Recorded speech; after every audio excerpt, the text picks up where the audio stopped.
రేపో మాపో మాజీ మంత్రి కొడాలి నాని అరెస్ట్ అవ్వడం ఖాయమని గతంలో జగన్మోహన్ రెడ్డి ముఖ్యమంత్రిగా ఉన్నటువంటి సమయంలో అధికారాన్ని అడ్డం పెట్టుకొని అప్పటి మంత్రిగా ఉన్నటువంటి కొడాలి నాని అప్పటి ప్రతిపక్ష నాయకులైనటువంటి చంద్రబాబు గారి మీద, వారి కుటుంబం మీద, పవన్ కళ్యాణ్ గారి మీద, అలాగే మహిళల మీద అసభ్యమైనటువంటి వ్యాఖ్యలు చేసి అనుచితమైనటువంటి పోస్టులు పెట్టినటువంటి నేపథ్యంలోనే ఈ 2-3 రోజుల్లో కొడాలి నానిని అరెస్ట్ చేసేందుకు ఆంధ్రప్రదేశ్ ప్రభుత్వం రంగం సిద్ధం చేసింది అనేలాగా కొన్ని వార్తలు వస్తున్న నేపథ్యంలో నిజంగా కొడాలి నాని అరెస్ట్ జరగబోతుందా లేదా అనేది మనం విశ్లేషణ చేసుకుందాం. ప్రస్తుతం మనతో పాటు ఉన్నారు ప్రముఖ రాజకీయ విశ్లేషకులు అడుసుమల్లి శ్రీనివాసరావు గారు. సార్తో మాట్లాడారు.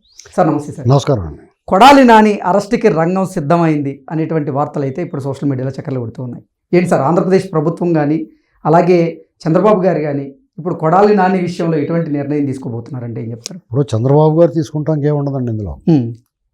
ఆయన కేసు నమోదని యాక్చువల్గా అయితే వాళ్ళు లోకేష్ గారు కానీ చంద్రబాబు నాయుడు లోకేష్ గారు ఒక మాట చెప్పాడు, ఈయన్ని గుడ్లోడు తీసి నడి రోడ్డు మీద నడిపిస్తానన్నారు. అలాగే ఈ ప్రభుత్వంలో ఉన్న చాలామంది నాయకులు, ఇప్పుడున్న ప్రభుత్వంలో ఉన్న నాయకులు చాలామంది వీళ్ళ భాష ఇతను అందరినీ తిట్టడించుగా చాలామంది కార్యకర్తలు, తెలుగుదేశం సానుభూతి పనులు, చంద్రబాబు నాయుడు గారి అభిమానులు చాలా హతాశులు అయిపోయారు. ఇతని దెబ్బకి మనోభావాలు దెబ్బతినిపోయినాయి అందరికీ. వాళ్ళందరూ కూడా హర్ట్ అయిపోయారు. అసలు చాలా ఖచ్చితంగా రగిలిపోతూ ఉన్నారు. ఇతనే కాకుండా సినిమా పరిశ్రమకు సంబంధించి పోసాని కృష్ణమురళి ఒకడు ఉన్నాడు. ఎందుకంటే వీళ్ళిద్దరి గురించి ఎందుకు మాట్లాడుతున్నానంటే, ప్రధానంగా వీళ్ళిద్దరు కమ్మ సామాజిక వర్గం. ఈ కమ్మ సామాజిక వర్గానికి చెందిన వీళ్ళిద్దరూ మిగతా నాయకులు ఎవరో కానీ, మిగతా ఆ సామాజిక వర్గానికి చెందిన ప్రముఖులు ఎవరో కూడా వాడని మాట్లాడిన భాషలు ఇద్దరు వాడారు. పోసాని కృష్ణమురళి అయితే అసలు అతనికి మానసిక స్థితి ఎలా ఉందనేటువంటి డౌట్ వచ్చేలా మాట్లాడాడు. ఇతనైతే కొడాలి నాని అయితే ఏంట్రా ఇతను ఎలా మాట్లాడుతున్నాడు, ఈ భాష ఏంటి, అసలు ఆ రకమైన మనుషుల్ని, అవతల మనిషిని యారా రారా పోరా, చంద్రబాబు గారిని రా పో ఎదవా అని తిట్టేసేవాడు. లోకేష్ గారిని, వాళ్ళ నాన్నగారిని, చంద్రబాబు నాయుడు గారు వాళ్ళ నాన్నగారిని, నీ బాబు నాయుడు గారు అన్నట్టుగా ఖర్జూర్ నాయుడు, ఈ టైపు అలా ఆయన పెద్ద ఆయన ఏం చేశాడు, ఆయన గురించి మాట్లాడొచ్చా, చంద్రబాబు నాయుడు గారు తండ్రి గారి గురించి మాట్లాడొచ్చా, ఇతను నీ సన్న బియ్యం ఎదురా బాబు అని అడిగితే నీ అమ్మ మూడు చెప్పాడా అని అడిగాడు. అక్కడ తిరుపతిలో డిక్లరేషన్, తిరుమలలో డిక్లరేషన్ గురించి అడిగితే నీ అమ్మ మొగుడు పెట్టాడా కండిషన్ అని అడిగాడు. ఆంజనేయ స్వామి చెయ్యి విరిగిపోతే దాని గురించి దైవదోషణ కూడా చేశాడు అతను. చాలా తేలిగ్గా మాట్లాడాడు. అమ్మవారు వెండి విగ్రహాలు దొంగిలిస్తే సింహం బొమ్మలో దానికి 70 లక్షలు ఎంతో పెడితే అయిపోతుంది, దాని పెద్ద ఎంత గందరగోళం చేస్తారు ఇటు. ఇలాగా ఏం మాట్లాడినా దాన్ని చాలా తేలిగ్గా మాట్లాడతా, నోటుకు వచ్చినట్టు మాట్లాడుతూ నువ్వేం పీకుతావు పీకరా, నువ్వు మళ్ళీ గెలిస్తే అసలు ఇంకంటే మనం మళ్ళీ మాట్లాడలేం, ఆ భాషలో మాట్లాడాడు. అచ్చం అలాగే మాట్లాడినాడు పోసాని కృష్ణమురళి. పవన్ కళ్యాణ్ గారిని ఎంత దారుణంగా మాట్లాడాడు, బాలకృష్ణ గారిని, చంద్రబాబు నాయుడు గారిని, లోకేష్ గారిని నోటుకొచ్చినట్టు. అంటే వాళ్ళకి ఒళ్ళు మరిచి ఏం మాట్లాడుతున్నారో తెలియకుండా లకారాలతో కూడా తిట్టేశాడు పవన్ కళ్యాణ్ గారు వాళ్ళని.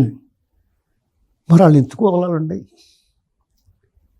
అసలు ఇన్నాళ్ళు లేట్ చేయడం తప్పు కదా, తప్పు కదా. పోలీసులు కూడా ఆ రోజే సుమోటోగా తీసుకోవాలి. సరే, అప్పుడు ఆ ప్రభుత్వంలో ఉన్నప్పుడు వాళ్ళందరూ బూట్లు నాగుతూ ఉండేవారు కాబట్టి ఎవడన్నా కేసు పెట్టినా తీసుకునేవారు కాదు. వీళ్ళు కూడా ప్రైవేట్ కేసులు వేయలేదు. సరే, ఇప్పుడు ఇన్నాళ్ళకైనా కేసులు పెట్టారు, అదొక బెటర్ లేట్ దాన్ని ఎవరు అనుకోవచ్చు. కేసులు పెట్టిన తర్వాత ఇంకా వీళ్ళకి నోటీసులు ఏంటండి, ఇంటికి వెళ్ళి రారా అని జుట్టుపట్టుకుని ఈడ్చుకెళ్ళాలి కదా. నడరా ముందుకు బ్యాన్ ఎక్కలరా అని పెడేళ్ళమని కొట్టాలా. అంటే తన పరిపాలనలో అసలు రాజకీయ కక్షలకు తావు లేదు అంటూ చంద్రబాబు గారు అందరికి పిలుపునిచ్చారు. ఇది రాజకీయ కక్ష ఏంటండి? పోసాని కృష్ణమురళి బొట్టెట్టుకుని అందంగా దేవుడు దండం పెట్టుకుంటుంటే తీసుకెళ్తే అది రాజకీయ కక్ష. ఏం తప్పు చేయకుండా తీసుకెళ్తే రాజకీయ కక్ష. ఆడ అన్ని మాటలు మాట్లాడి అంత తప్పు చేసి నేరం చేసాడు అతను. అబ్యూజివ్ లాంగ్వేజ్ వాడాడు. అందుకే కక్ష సాధించడం ఎలాగవుతుంది? కొడాలి నాని కానీ అతను కొడాలి నాని క్యాసినోలు నడిపించాడు, పేకాడ శిబిరాలు నడిపించాడు, భూ కబ్జాలు చేశాడు. గెడ్డం గ్యాంగ్ అని పెద్ద పేరు అక్కడ గుడివాడ. వాళ్ళ అనుచరులు చేసిన వాళ్ళ అనుచరులు అరాచకాలు ఆస్తులు స్వాధీనం చేసేసుకోవడం, ఇవన్నీ నేరాలు చేసాడు అతను. ఇప్పుడు కొన్ని మాటలు చెప్పిన దానికే, తిట్టిన దానికే కాదు, వాడు నేరం చేశాడు. పైగా అతను సివిల్ సప్లైస్ మినిస్టర్గా చేశాడు. అందులో జరిగినంత అవకతవకలు ఏ శాఖలోనూ జరిగి ఉండదు. ఎందుకంటే రేషన్ బియ్యాన్ని పక్కదారి పట్టించారు, విదేశాలు ఎగుమతి చేశారు కాకినాడ పోర్టు ద్వారా, చంద్రశేఖర్ రెడ్డి ఎమ్మెల్యే ద్వారా. అసలు తవ్వితే వీళ్ళకి జీవితాంతం జైల్లో కూర్చుండిపోవాలి. వచ్చి జన్మలో కూడా రిజర్వ్ అయిపోయి ఉండాలి, మళ్ళీ పుట్టిన తర్వాత కూడా జైల్లోనే పడేయాలి. అంత పెద్ద నేరాలు చేశారు వాళ్ళు. కాబట్టి వాళ్ళని ఆషామేషిగా విచారించకూడదండి. కొట్టి కొట్టి కొట్టి కొట్టి చెప్పించాలి వాళ్ళ చేత. మిలిటరీ వాళ్ళకి దొరికితే, శత్రుదేశం వాడు మిలిటరీకి దొరికితే వాళ్ళ చేత రహస్యాలు రాబట్టడానికి ఏ రకమైన ట్రీట్మెంట్ ఇస్తారో ఆ రకంగా వీళ్ళ చేత అన్నీ చెప్పించాలి, ఆ ట్రీట్మెంట్ ఇవ్వాలి. బట్టలు తీసి కూర్చోబెట్టాలి సరిగో పక్కన. ఇప్పుడు వాళ్ళకే విచక్షణ ఒకటి కోల్పోయారు.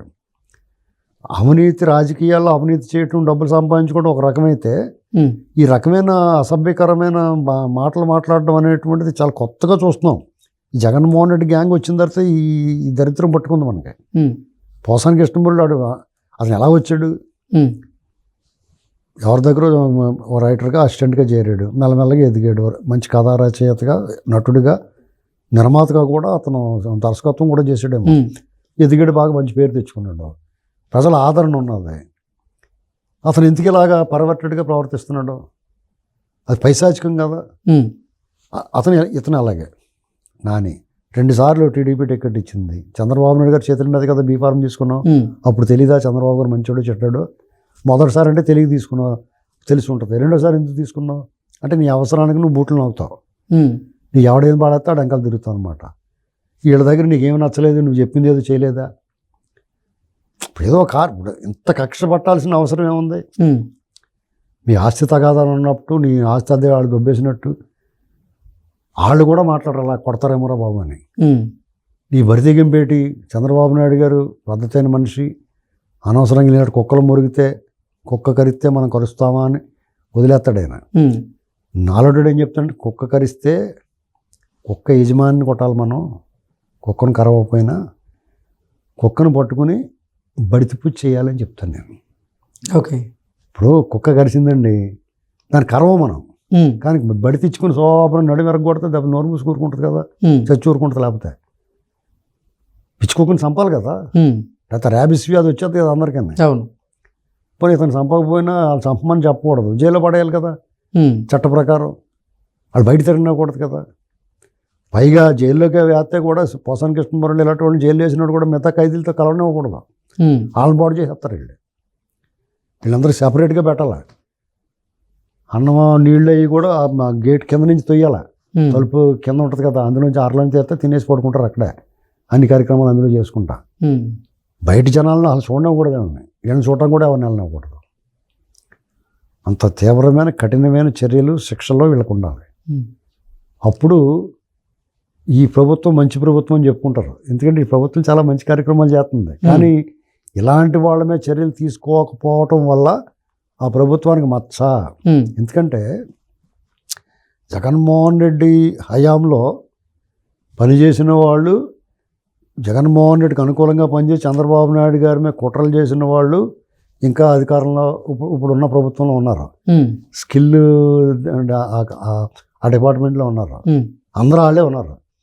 చంద్రబాబు నాయుడు గారు జైలుకి వెళ్తానికి సహకరించిన వాళ్ళు అందరూ కూడా, తప్పుడు కథనాలు రాసిన వాళ్ళు, తప్పుడు సమాచారం ఇచ్చిన వాళ్ళు అందరూ కూడా ఇప్పుడు అక్కడ జీతాలు తీసుకుంటూ ఉన్నారు. ఈ ప్రభుత్వం వచ్చిన 5 నెలలు అయిపోయినా ఇంకా అక్కడే ఉన్నారంటే వాళ్ళ స్థాయి పెరిగిందా, లేదా చంద్రబాబు గారు తగ్గాడా అనేటువంటి, ఈ ప్రభుత్వం తగ్గిందా అనేటువంటి చూసుకోవాలి. ఇప్పుడు ఒక పెద్ద పెద్ద అధికారులు ఈ స్మగ్లర్లు సీజ్ చేసిన కార్లు వాడుతున్నారని వచ్చింది. చాలా ముఖ్యమైన స్థానాల్లో ఉన్న వాళ్ళు ఎలాగుంటే, రేపు చంద్రబాబు నాయుడు గారు ఏం చేసినా బూడిదలో పోసిన పన్నీరు అయిపోదా, వృధా అయిపోదా? ఓ పక్కన అది చూసుకోవాలి, ఓ పక్కన ఈ చీడ పురుగుల్ని ఏరాలి. ఈ పురుగుల్ని పాముల్ని ఏరకుండా మీరు తోట ఎంత శుభ్రం చేద్దామన్నా కానీ ఈ పాములు గీవులు అన్నీ వచ్చేస్తాయి కదా. కాబట్టి మీరు పరిపాలన, అభివృద్ధి, సంక్షేమం, లా అండ్ ఆర్డర్ కాపాడుతాం అనేటువంటిది ఒక సెక్షన్. ఇలాంటి వాళ్ళు అందరూ నోటుకొచ్చినట్టు మాట్లాడి సమాజాన్ని కలుషితం చేసి మంచినీటి బావులు విషం కలిపి ఒప్పుకుంటారా మీరు? వీళ్ళందరూ మంచినీటి బావులు విషం కలిపి బ్యాచ్ చేయండి. వీళ్ళందరినీ కూడా లోపల పెట్టాలి. ఓకే. ఇలాంటి అధికారులు, అవినీతి అధికారులు, ఇలాంటి సీజ్ చేసిన కార్లు గట్ట వాడే అధికారులు, వాళ్ళు ఏ పొజిషన్లో ఉన్నా పిలిచి అందంగా మీరు ఇంటికి వెళ్ళి కూర్చోండి అని చెప్పాలి. ఆ స్కిల్ దాంట్లో ఉన్న వాళ్ళందరినీ కూడా గత ప్రభుత్వంలో ఉన్న వాళ్ళు మొత్తం డబ్బు కట్టింటారు ఆయన, కాంట్రాక్ట్ ఉద్యోగాలు కట్ట ఉంటారు, వాళ్ళందరి చేత డబ్బు కట్టించాలి. ఓకే. ఈ పని చేస్తే నిజంగా వాళ్ళు అన్నట్టుగా స్టిక్కర్ ఇది మంచి ప్రభుత్వం అంటున్నారు కదా, నిజంగానే మంచి ప్రభుత్వం అని చెప్పొచ్చు. Okay. Okay sir, thank you so much. Right.